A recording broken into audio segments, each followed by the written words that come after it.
Hello and welcome back. This is the week 6 lecture. So today I would like to start by finishing the coquette. And I got a little confused last week when I was telling you guys that we would be spending 2 weeks on the coquette. I double checked after the lecture and I went back to, the course schedule contained within the syllabus, and I saw that actually I had only planned to spend 1 week on the coquette, and then I planned for us to spend 2 weeks on our next major text, Edgar Huntley by Charles Brockton Brown. So that's my mistake, but it's not a big deal. We will just split our focus here in week 6. So we will try to finish the coquette, and hopefully you're pretty close. And then, if possible, I would like to get started on Edgar Huntley. We don't have to get too far into the novel. It's not incredibly long, and we do have all of next week to devote to it. So here in part 1 of this lecture, we'll focus on the coquette, and in part 2, we will turn our attention to Edgar Huntley. So let's just pick up where we left off last time. We talked a lot about the history of the novel, and we talked about the development of the sentimental novel as a very important early genre. It really, the development of that genre is tied up in the overall development of the novel in the English language. And this is a process that we watched develop over the course of the 1700s. So with the coquette, published in 1797, we are very squarely within this existing tradition. And as I pointed out last time, Foster would have expected her readers to be familiar with sentimental novels and seduction tales in particular, because that was a popular subgenre of the sentimental novel category. And we even hear characters in the book referencing, previous characters from sentimental novels. We hear Mrs. Richmond, I think, referring to Sanford. I mentioned this last week. She refers to Sanford as a second Lovelace. And Lovelace was a rake from a previous seduction tale written in England a few decades earlier. So we're very much in that world.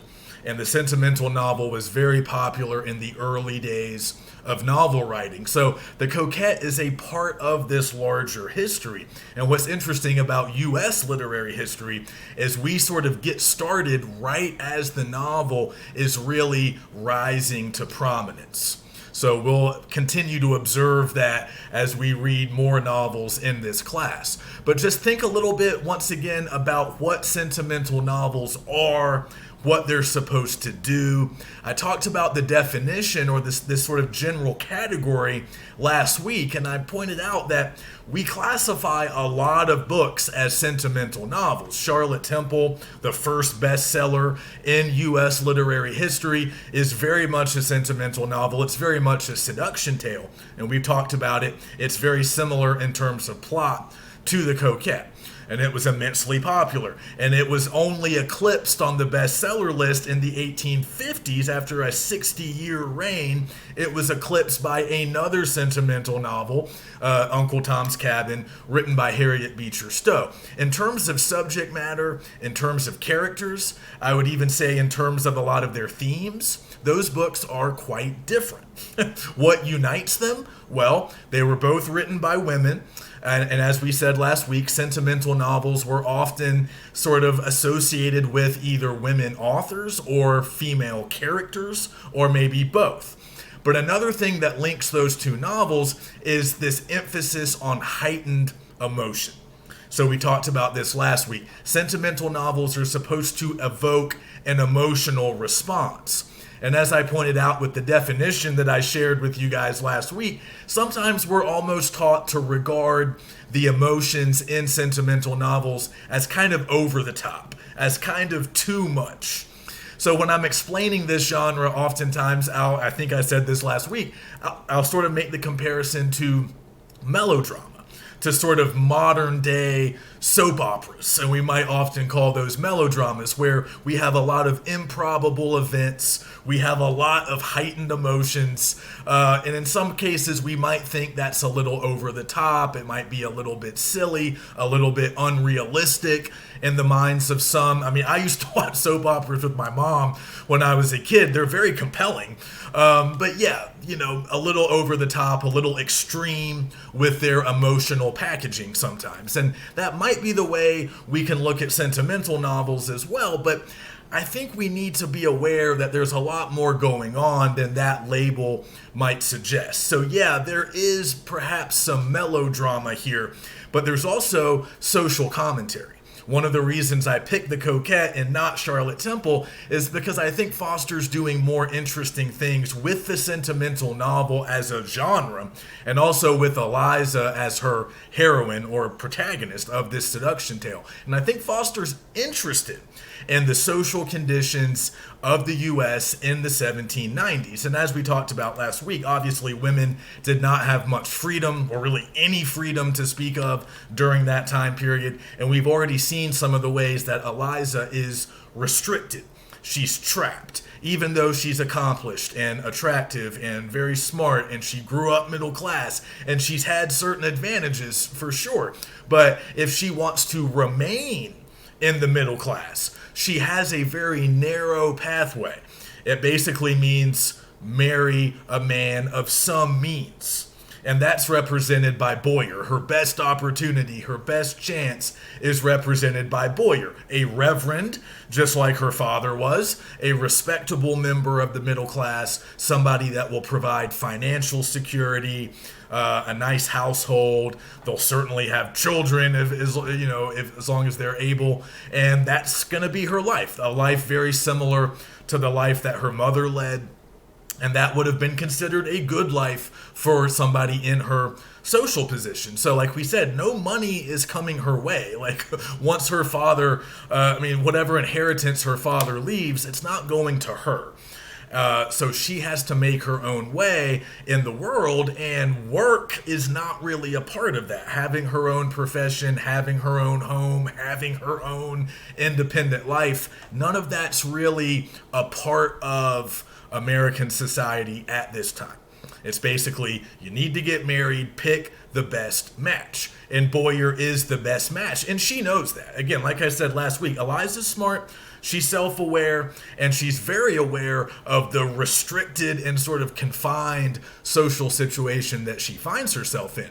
However, she kind of rebels against it. She's not very fond of it. She doesn't like it, and she's resisting it as much as she can. I think by modern day standards, she's not an extreme example of a rebel, maybe by 2021 standards, but her big mistake, I guess, or her most rebellious act, probably in the plot here, is to make Boyer wait. She doesn't refuse him when he proposes marriage, but she tells him that she needs to think about it. And she wants to choose between him and Sanford, or so it seems, even though she knows that Sanford's not really a great choice for a match. Because he's not really proposing marriage. He's more fun, he's more attractive, she's more drawn to him, but she knows she's not really deceived by him, at least not for very long. So that makes her quite different than a lot of other protagonists of seduction tales. Charlotte Temple, for example, is completely taken in by her seducer. She believes the lies that he tells her, and she's portrayed as being very naive and really kind of childlike. I mean, she was really a child still, a teenager.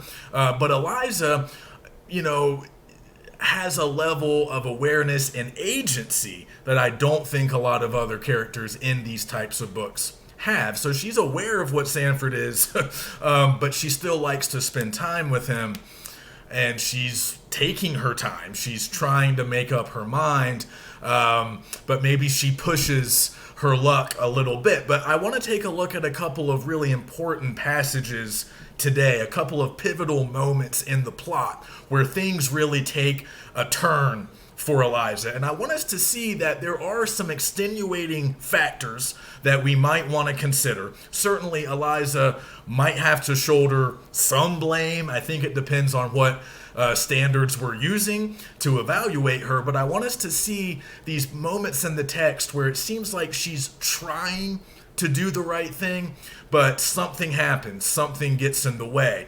And some of it might feel a little improbable, a little bit like a soap opera, but I think in other ways, these pivotal moments in the plot, these turning points, they say a lot about the society of this time. They say a lot about the situation that Eliza finds herself in. But before we really jump in to the book itself, just remember what we were saying about sympathy, or about heightened emotions. One of those heightened emotions that readers would be expected to feel is sympathy. Sympathy for Eliza. How much sympathy do you guys feel for Eliza?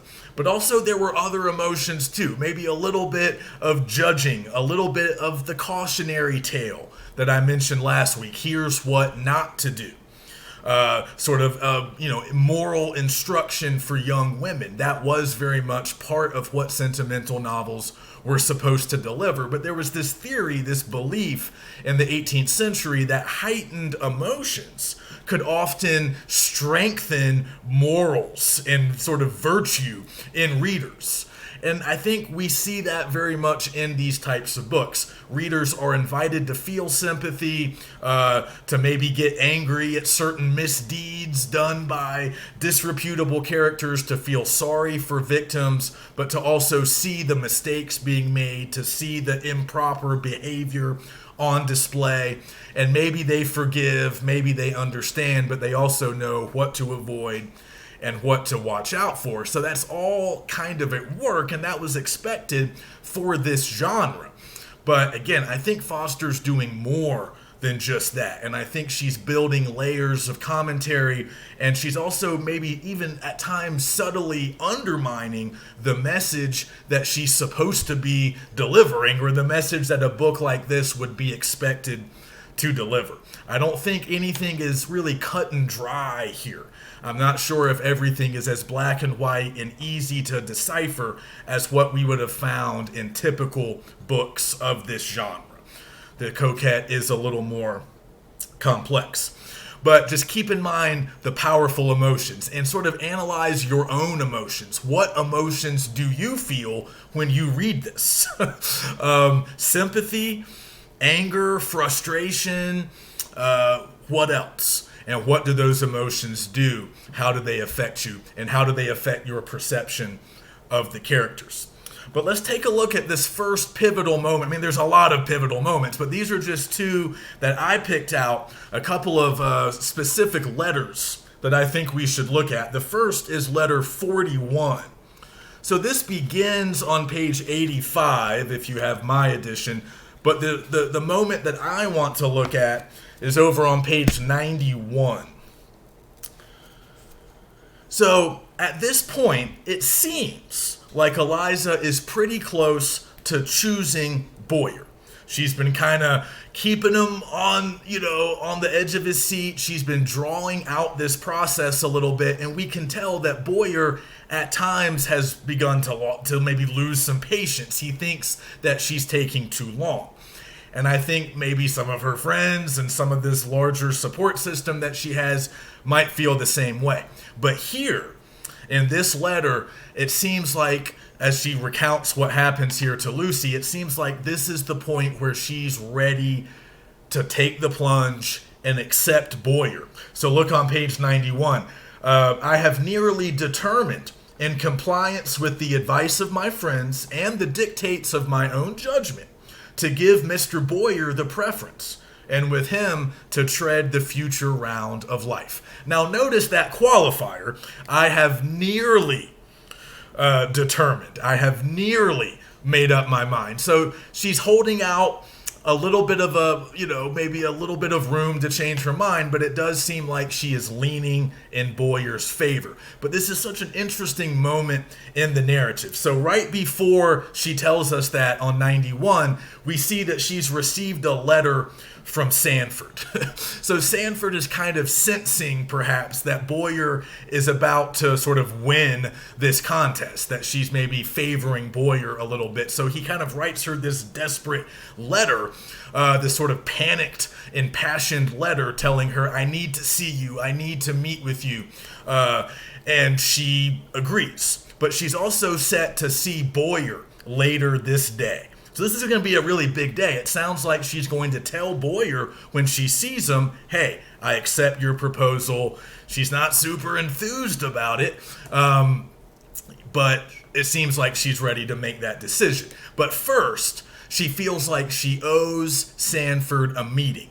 And I find this plot point kind of interesting because it's easy to find fault with her. She obviously does not owe Sanford anything. Like, he hasn't proposed marriage. They're not in a committed relationship. She doesn't owe him anything. And a lot of people would use this as an example of her bad judgment. Oh, you shouldn't meet with Sanford on the same day that you're going to accept Boyer's proposal.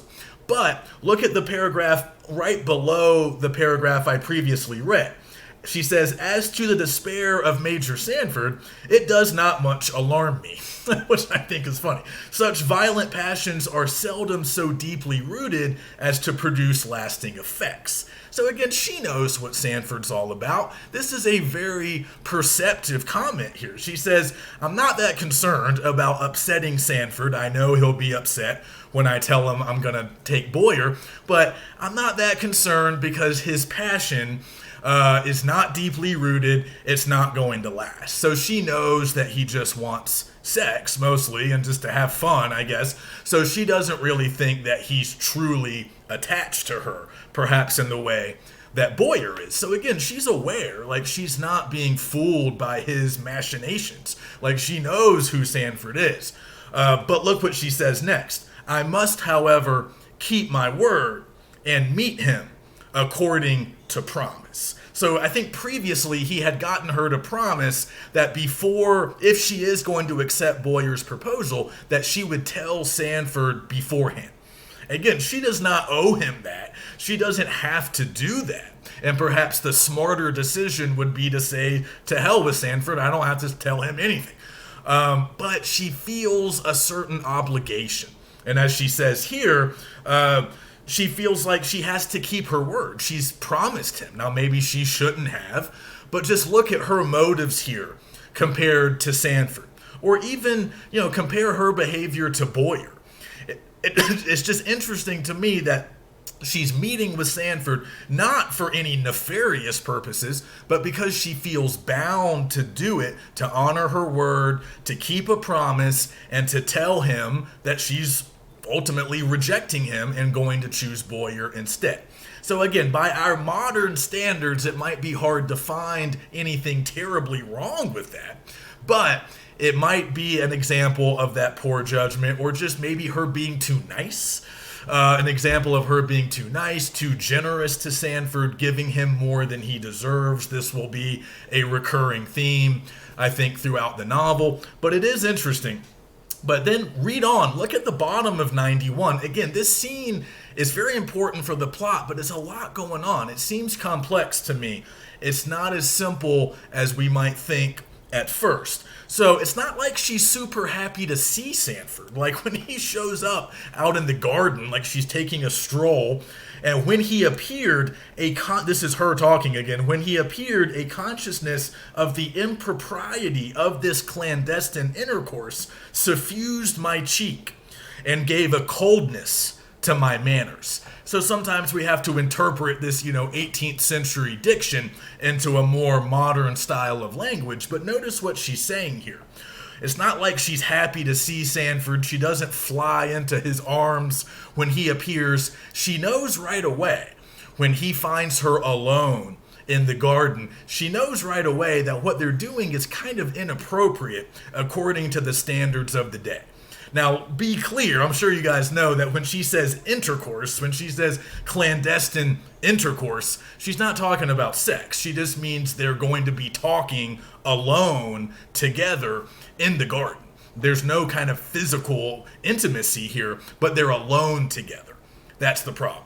They're alone. There's nobody else around. And she's kind of committed to Boyer. That's the way a lot of people have perceived it. People think that they're inevitably going to get hitched, and she is supposed to meet Boyer later that same day. So this is improper according to the standards of the day, and she knows it. She's aware, and it makes her treat Sanford coldly. And he becomes very aware right away. He immediately penetrated the cause and observed that my very countenance told him he was no longer a welcome guest to me. And then she goes on. I asked him if he ought so to be, since his motives for seeking admission were unworthy of being communicated to my friends. So she's calling him out for being kind of shady and sketchy and wanting to meet with her in private. So she's saying, should you be welcome here, since whatever you want to talk about or do is obviously not fit for public consumption. You don't want other people to be around. Like, her mother's inside and maybe other people too. So she's like, why can't we have this talk with other people nearby? Why do we have to be alone? So again, she's very aware of the potential problems here, and she's not treating Sanford very warmly. She's kind of starting to have her fill of him always kind of sneaking around and worming his way into her life. She's not treating him with a ton of affection at this moment, but she feels bound to meet with him, and she feels bound to tell him, like we said, that she's going to choose Boyer. But as they begin to talk, of course, over on page 92, Boyer shows up. So this is kind of the melodramatic moment.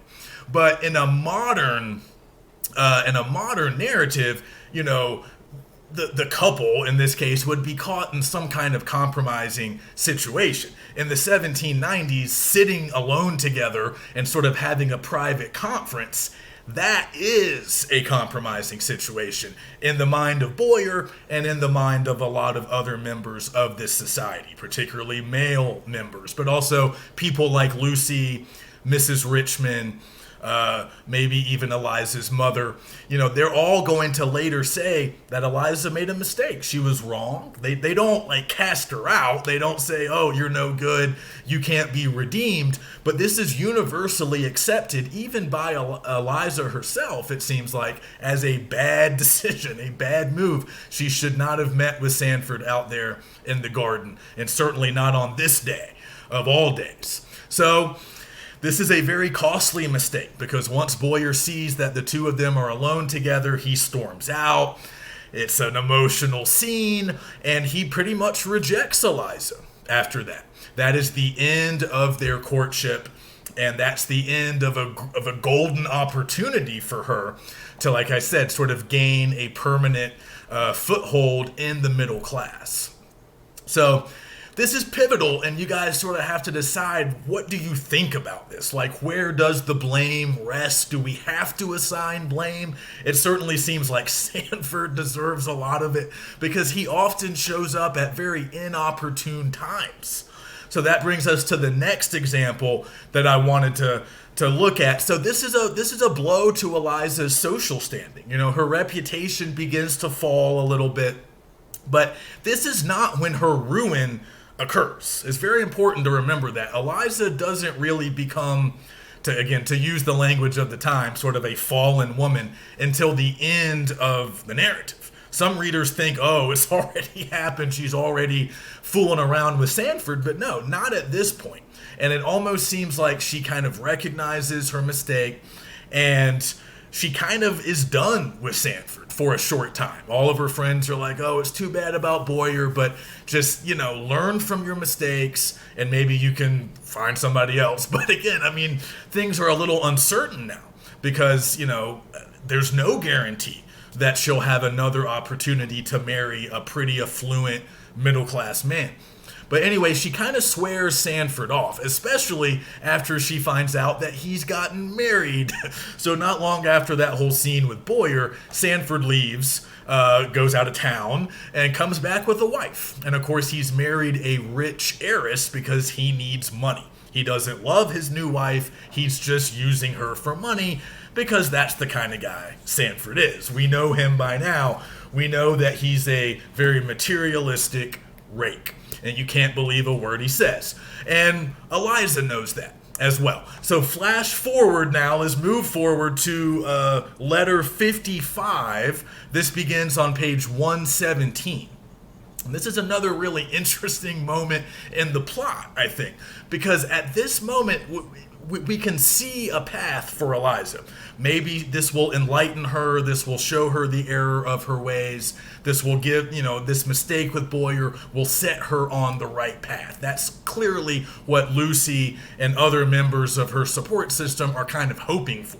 Mrs. Richmond says something about learning from your mistakes. Like, they're trying to put a positive spin on it, and there is a sense that Eliza is trending that way at this point in the narrative. Because look what happens at the beginning of this letter, letter 55 on 117. She's done with Sanford. She's mad that he's married, obviously, and she's had it with him. But he shows up.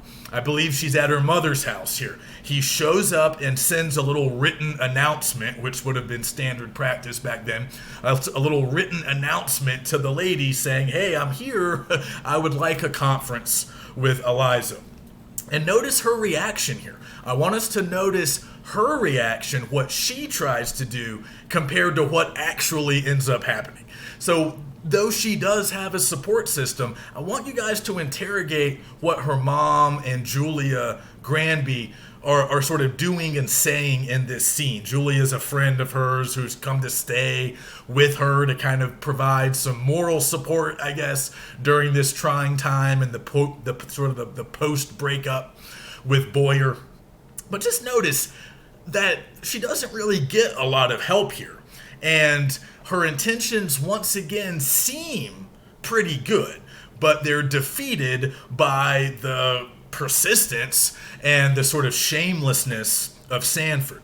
So just look at the bottom of 117. When she reads the announcement, Eliza's reaction at first is to say, I don't want to see him.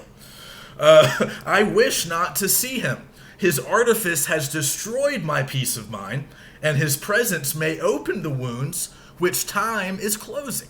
Very sensible, very rational position that Eliza's taking. But she's kind of turning to her mom and Julia for support and guidance. And look what they say. Look at what they say. Act, said my mama, agreeably to the dictates of your own judgment. Well, okay, I mean, that's not bad on its face, but it's sort of like, it's advice that's not really advice. She's basically telling Eliza, do whatever you think is best. Do whatever you think is right. And this is a little bit odd because we're on the heels of the whole incident with Boyer.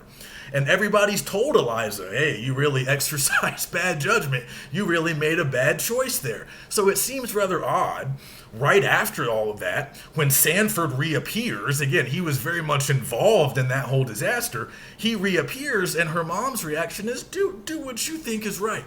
Do whatever you think.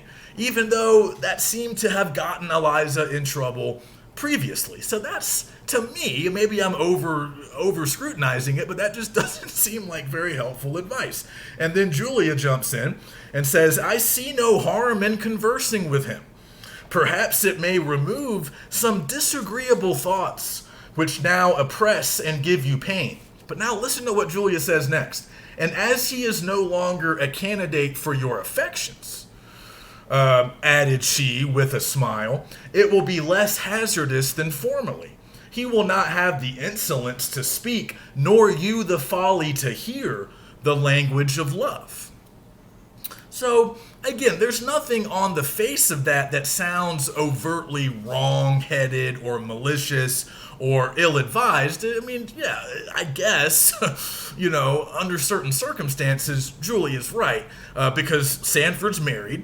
And obviously, they can't get together based on what's already happened and his current marital status. So I guess Julia's right in a general sense that they could talk without it being scandalous at this point. They could have a brief little chat. Maybe it would help to not be out in the garden alone. I don't know. But they can talk, as long, because nothing's going to happen. But just notice Julia's tone, the fact that she smiles, the fact that she kind of makes a joke joke at Eliza's expense. It won't be as hazardous as formerly. Don't worry, he's married now, so he's not going to flirt with you like he used to. Again, Eliza's just gone through a tough time with the whole Boyer thing. She feels bad about it. Seems rather odd to me to make a joke about it, to smile about it, and to essentially encourage her to go and talk to Sanford when talking to Sanford, as we remember, was sort of what got her in trouble in the first place. But she takes their advice, she goes out and she talks with him, and look over on page 119. Again, she's telling all of this to Lucy in a letter, and she's describing how Sanford cries. He breaks down, he shows great emotion, another emotional scene. And Eliza pities him. She says, "I forgive you, I wish you happy, yet on this condition only." Again, she's taking kind of a hardline stance with him. She's not a pushover. She doesn't just fall, just melt at his feet. She often takes this kind of stance with him. She tries to create boundaries. She tries to make lines in the sand. They don't really work, and we might argue that she's not consistent enough or she doesn't try hard enough, but this is a moment where she seems to have the right intentions, the right sort of viewpoint. So she says, "I forgive you, I wish you the best, but on this condition only, that you never again pollute my ears with the recital of your infamous passion. Yes, infamous, I call it, for what softer appellation can be given to such professions from a married man?" So she's kind of boxed him into a corner here because it's like, hey, you're married now, so we can't flirt like we used to, and it was a little bit socially inappropriate back then, but it would be super inappropriate for us to do it now that you're married. So you can't tell me about your feelings, and you can't try to get with me like you previously did. And essentially, Sanford agrees to this. But notice what he does in the next paragraph, at the bottom of 119. "One favor more he begged leave to solicit, which was that I would be a neighbor to his wife. She was a stranger," he said, "and would deem my society a particular privilege." So this is the stratagem that Sanford uses. He says, "Oh, I just want you to be friends with my wife." And that's the excuse that he can use to then invite Eliza to parties that he's hosting. He can find time to be alone with her because, as we quickly see, he doesn't really care about his wife. He just wants her money.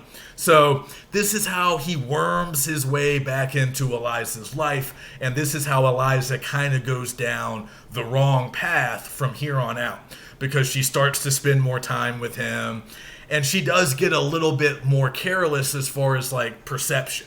She kind of still knows that it's not quite right, but we see her justifying it at times, saying, hey, he's married, nothing's going to happen. We're just dancing. We're just talking, I'm just going to a party that he happens to be hosting. It's no big deal. But we sense that, it's getting worse and worse because she doesn't have any other options anymore. With Boyer gone, she doesn't have a really good, sort of respectable, middle-class man courting her. So Sanford kind of becomes increasingly her only option, it seems, as the novel progresses, and her reputation continues to fall. And again, it's only later, it's only towards the end of the narrative that she really does become Sanford's mistress. So at these 2 points that I've just gone through, that hasn't happened yet. So it's just interesting to watch the process play out, because there are a lot of moments that, like these, that sort of set the stage for what happens later, where she really sort of reaches a point where there's no coming back for a woman in society of this in 1790s U.S. society. Right? Once she becomes his mistress, once she has a child out of wedlock, she's sort of cast out. She can't really participate in polite society anymore. She can't really regain her status. But that's a thing that takes a long time to happen. And there are a lot of moments like these where she's on the verge of making the right choice. She's on the verge of sort of sending Sanford on his way, but either he pulls out a tricky move, or she maybe kind of loses her will, or like I said, here in this chapter, we kind of almost see a breakdown in her support system, maybe a misunderstanding of Sanford, because we see, I mean, Julia's wrong, right? I mean, this idea that Sanford's not going to speak the language of love anymore, he definitely does. He doesn't stop just because he's married. So even if we think Julia and her mom were trying to be helpful, I think it's pretty clear that they're kind of not. And sometimes, even though she has this support system, she seems a little isolated. She's often discovered alone, right? Sanford often finds her in these situations where she's either alone or she might be out with friends, but he puts herself in her path. She doesn't necessarily put herself in his. He pursues her. And again, he has so much more freedom. He has so much freedom of movement. He can come and go as he pleases. He can do what he wants, right? Eliza can't. So even when it seems like Eliza's trying to do what's right, something happens. Something gets in the way. And I think what we have to decide is that largely her or these other factors just as much to blame? And is the society just as much to blame? As Eliza are these social conditions that we've been talking about, these limited options for women, and these double standards that we talked about in the 1790s, and maybe some would argue that they're not totally gone. This idea that men can be promiscuous, men can sort of enjoy their youth and make bad decisions and have some indiscretions, and it's okay. But it's not okay for women. And then there's the class considerations. There's a lot of talk in here about money. And I'm certainly not encouraging you to feel sorry for Sanford, but I think Davidson even kind of suggests this, and other scholars will sort of make the case that perhaps by the end of the book, we can feel a little bit of sympathy for Sanford because he kind of loses everything. He loses Eliza. He loses, his marriage and his lifestyle. He's not a good guy. I mean, he's not an admirable character, but financial considerations drive him as well, right? I mean, we talked about that. He was obviously born into some affluence, but it seems like he's blown all of his money, and he wants to continue to live a lavish lifestyle. So that's why he can't marry Eliza. I mean, I'm not sure that he would, even if he could, but in some of those letters to his friend Charles, it does seem at times like he does have genuine feelings for her, maybe. I mean, I don't know if you guys will buy that, but we maybe get at least a hint that if he didn't have to marry for money, or if he didn't think that he did, maybe there would be a path forward for him and Eliza to be together, because they share interests and they share certain personality traits. They both like fine clothes. They both like to go to parties and the theater, and they like to dance and listen to music, and they like the finer things in life. I think they both admit that. So we might call them shallow or a little bit materialistic, but again, Eliza kind of acknowledges that, yeah, I like those things. I like the same things that he likes. And Boyer, he's not going to offer a life like that. So again, Eliza's very aware of how limited this choice is, but Sanford suits her personality and her sensibility a little bit more. But of course, Boyer is stable and probably more honest, I guess, and just a little bit more virtuous. So we can blame Eliza, for several missteps along the way, but again, we can't escape class and money and how those factor into the considerations, not just for Eliza, but even really for Sanford. And like we said last week, when Lucy or Eliza's mom, tell her to simply just settle for what's available, that's not bad advice, but that's not Eliza, right? She wants more. She wants a level of freedom that's just not available at this time.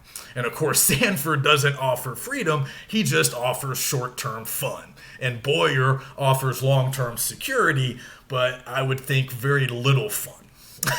And an even more restricted, sort of confined existence. But yeah, money and financial considerations are very much a part of this narrative. Again, we need to kind of unpack the social commentary that we think Foster is providing here. Is she criticizing this society? Is that part of the reason maybe that she published this book anonymously? How does she want us to feel about Eliza? What emotions are we experiencing? And just that final step, are the emotions that we're experiencing helping our own morality in any way? Because remember, that was the belief. If you read, that was what sentimental novels, if done properly, were supposed to do. They create those heightened emotions, and in turn, the readers experiencing the emotions, they strengthen their own moral fiber and they become better people in the process. So is that happening for us? Let's decide if that's happening for us as we read. All right, so that's enough for the coquette. I'll stop part one here, and we'll come back for part two and get started on Edgar Huntley.